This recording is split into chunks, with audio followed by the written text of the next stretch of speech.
I'm Sarah Cooper, and I have a very spooky story to tell you.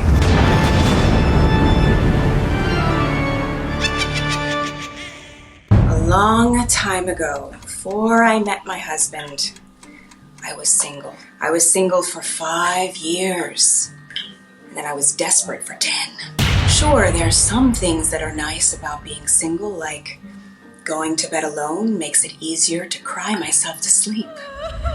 But I would have moments where I felt so alone. Like I'd go into the bathroom and I'd look into the mirror and I'd push my nostrils up against each other and all of this worm-like pus would start coming out of my pores and I'd yell out, "Oh my God, you have to come see this!" But there was nobody there and I was all alone.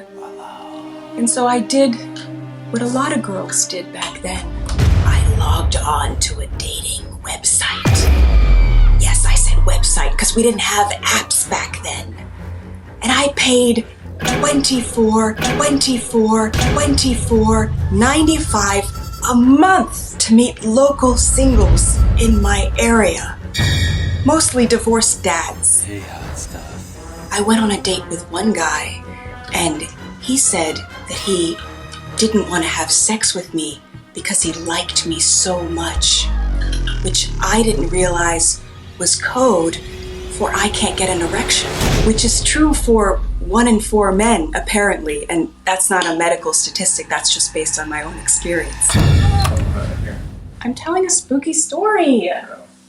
What are you doing? I'm on a VC, Okay. and they're saying what's going on out here. Okay, I'm telling a spooky story. Alright. But then I met this man who was so handsome. When I met him, I said to myself, I want to have this man's babies.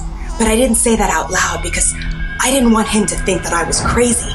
Because I'm not crazy! He was staring very intently.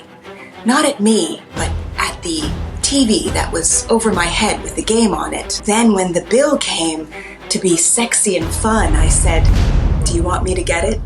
And he said, "Sure." No! And then he said, "Let's get out of here." And I thought, oh yeah, it's on. So he walked me home and he said, "Can I use your bathroom?" And I went and changed my bra and my underwear because I wanted them to match and they didn't match, so I changed. And then I sat there on the couch waiting for him. And finally, he came out of the bathroom and he looked at me and he saw me smoldering there on the couch. And he said, "Thanks, I'll see you later." And he left. And as the smell of what he did in my bathroom wafted toward me, I thought to myself, I will never, never, never see that man again. But then I ended sleeping with him for several weeks after that because, like I said, I was really desperate. He was using me for sex, but I knew how to get him. So I decided that I was going to have a talk with him about where this was going. And I picked the perfect time. It was 2 a.m. on a Saturday, and he called me to come over to have sex. And I said, "You know what? Now is the perfect time to talk about our relationship."